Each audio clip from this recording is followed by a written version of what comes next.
Jane kawula ora butuh dibuyuki brana picis, ora butuh diwenehi apa-apa, ora butuh dijanjeni apa-apa. Ning kawula kuwi dicedhaki karo pengarepe.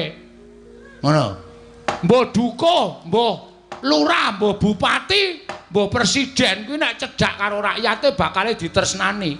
Mbah dukuh, mbah lurah, mbah bupati nek ora cedhak karo rakyate, rakyate ora tepung kuwi arep ana rasa tresna saka ngendi? Ora bakal iso. Ngoten. Mula kudu tansah cedhak karo masyarakat. Elinga sampeyan iso lenggah dadi dukuh, dadi bupati, dadi lurah niku merga disengkuyung dening warga masyarakat, merga saka suarane masyarakat. Nek wis dadi aja lali dicedhaki para masyarakat.